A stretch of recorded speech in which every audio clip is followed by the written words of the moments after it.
Saraipali open cast mine में ROM कोयले की जगह स्टीम कोयले का खेल।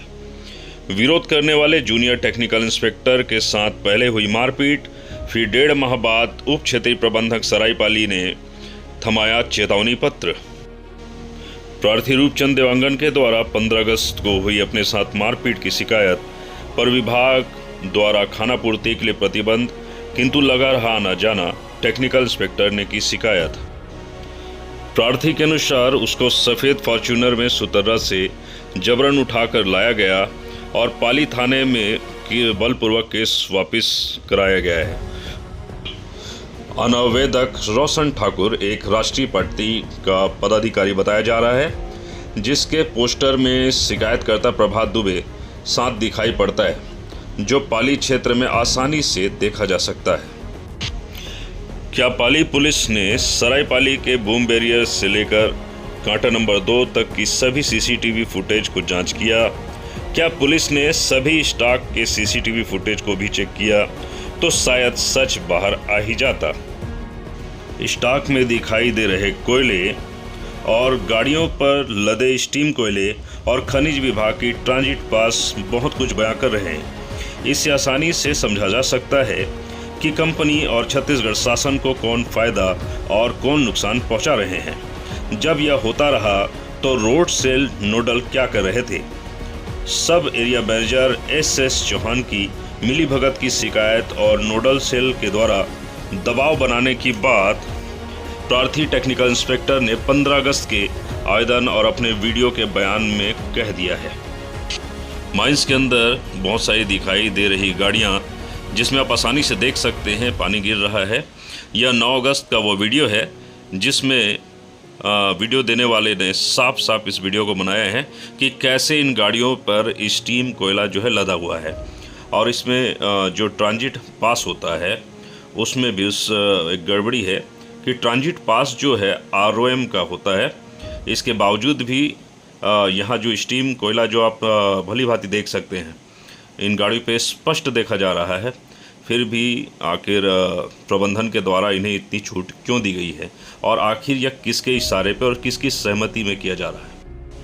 यह दिखाई दे रहा स्क्रीन पर वीडियो जो है यह 15 अगस्त 2024 का है, जब टेक्निकल इंस्पेक्टर इस नए ऑफिस में जहां 15 अगस्त मनाया गया वहां बाहर ही खड़ा था और अनावेदक जो है रोशन ठाकुर, जो किसी राष्ट्रीय पार्टी का पदाधिकारी भी बताया जा रहा है, यह अचानक आता है और सीधे उसके साथ धक्का मुक्की और मारपीट करता है, जिसे आप आसानी से देख सकते हैं। इस वीडियो के वायरल होने पर विभाग ने इनको और इनके कुछ साथियों को यहाँ पर प्रतिबंध लगाया है।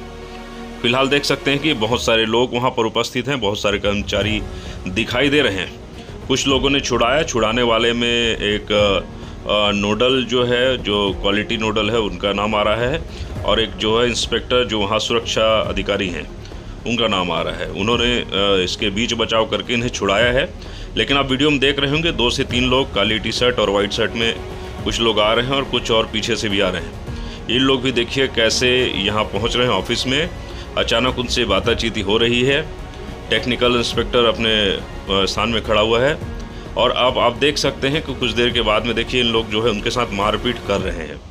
आखिर इतनी बड़ी घटना एक खदान में होती है और जहां त्रिपुरा राइफल्स तैनात हैं, आखिर लोग मारपीट कैसे वहां पर कर पाए? आखिर प्रबंधन कहां सो रहा था और ये जो सुरक्षा के लिए लगाए गए त्रिपुरा राइफल्स आखिर वहां कर क्या रहे थे? इन सब बात के होने के पश्चात भी सूचना मिलती है कि किस प्रकार से दबाव जो है अधिकारी के द्वारा पीड़ित कर्मचारी के ऊपर लगाया गया। बाद में इसके लिए सीएमडी ऑफिस से जांच अधिकारी भी आए। जांच क्या किया गया पता नहीं, किंतु बाद में यह जानकारी मिली कि जो पीड़ित है उस कर्मचारी के साथ उसको 1.5 माह बाद जो है चेतावनी पत्र दिया गया है। उससे पहले ना ही कारण बताओ नोटिस न कुछ नहीं। आखिर ऐसा कैसा होता रहा है? आप देख सकते हैं कि किस प्रकार से गाड़ियों में कैसे लोड कर करके जो है कोयले को ले जाया जा। आप स्क्रीन पर देख रहे होंगे बहुत सारी वीडियोस जो चल रही हैं, गाड़ियां दिख रही हैं, बहुत सारे जो कोयले हैं वो लोड किए जा रहे हैं। इन वीडियो को आसानी से कोई भी नहीं पा सकता या वहां तक लोग नहीं जा सकते। फिर भी किसी ने कंपनी को नुकसान होने से बचाने के लिए और छत्तीसगढ़ शासन और केंद्र सरकार को जिस प्रकार से हानि पहुँचाया जाए उससे बचाने के लिए उसने इस वीडियो को साझा किया है। हम उनका नाम और जानकारी नहीं दे सकते, किंतु ये वीडियो हम इसलिए सामने ला रहे हैं ताकि सारे जानकारियाँ जो हैं संबंधित अधिकारियों के संज्ञान में आ सके और संबंधित लोग जो कर्मचारी हैं, अधिकारी, उनके विरुद्ध कार्रवाई हो सके। वीडियो में दिखाई दे रहे सारी गाड़ियों को, उनके नंबरों को आप ध्यान देते रहे हैं। हम स्क्रीन पर बहुत सारी जो टीपी है, ट्रांजिट पास जो है, उसे भी हम आपके पास साझा कर रहे हैं ताकि हम गाड़ियों को और उस ट्रांजिट पास को मिलान कर सकें कि ट्रांजिट पास में कैसे ROM लिखा गया है।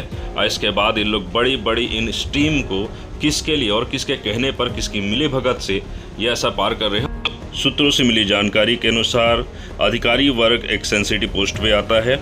वर्तमान में SS चौहान GM की पदोन्नति पा चुके हैं।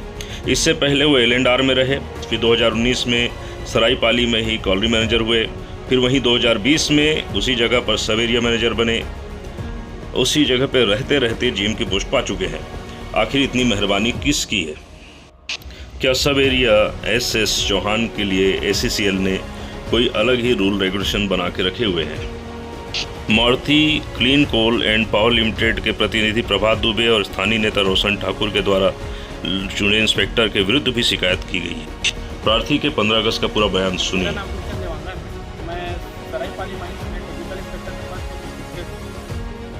आज मेरे साथ रोशन ठाकुर के सहपाठियों द्वारा सैंपलिंग नहीं कराने से मैं बोलने पर कि सैंपल लेना पड़ेगा करके कहने पर मुझे जोरदार मारपीट किया गया, जिसके लिए मैं थाना प्रभारी पाली के साथ निवेदन और आवेदन प्रस्तुत किया हूँ। और सर कुछ दिनों 2 दिन पहले की बात है, ROM का DO लगा है और इन लोग स्टीम माल उठा रहे थे, जिसका मैंने विरोध किया और मैंने इनकी स्टीम वाली गाड़ियों को रुकवा दी थी, जिससे इन लोग आक्रोशित हो गए। उस दिन भी मेरे को बहुत गाली गलौज किए, लेकिन मैं उस दिन भी चुप रहा, इनसे रिप्लाई नहीं किया और उच्च अधिकारी के कहने पर मैंने इन गाड़ी को जाने दिया। और आज जब सैंपल लेने के लिए जब ड्राइवर को बोला, उसने इतना अभद्र तरीके से व्यवहार किया और अपने उस लाला ठाकुर, रोशन ठाकुर, उनके सहयोगियों को बुला लिया और मेरे को ऑफिस के अंदर घुस के मारपीट किया और माँ बहन का गाली गलौज की, जो कि वहाँ के CCTV फुटेज में और आल अधिकारी स्टाफ के सामने मारपीट की, जिसके समस्त गवाह भी हैं। और मैं इसमें कड़ी से कड़ी कार्रवाई चाहता हूं कि अगर आज कार्रवाई नहीं हुआ तो मेरे जैसे कर्मचारी निर्भय होकर कभी काम नहीं कर पाएंगे और ईमानदारी से काम नहीं कर पाएंगे। इस कारण से मुझे फंसाने की भी कोशिश किया जा रहा है और ACCL प्रबंधन, उच्च अधिकारी भी उनमें रोशन के साथ सम्मिलित हैं और मुझे उल्टा दबाने और नौकरी गंवाने की धमकी देकर मुझे दबाया जा रहा है।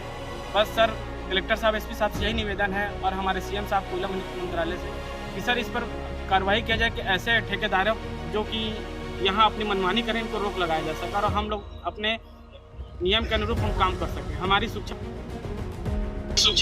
ACCL एक महारत्न कंपनी है। यदि इस प्रकार अधिकारी कर्मचारी ही पलीता लगाने में रहे तो ACCL का बिजनेस वैल्यू घट जाएगा, जिससे केंद्र सरकार को भी बहुत बड़ी हानि होगी। साथ ही साथ राज्य शासन को भी खनिज से मिलने वाली रॉयल्टी की बहुत ज़्यादा हानि होगी।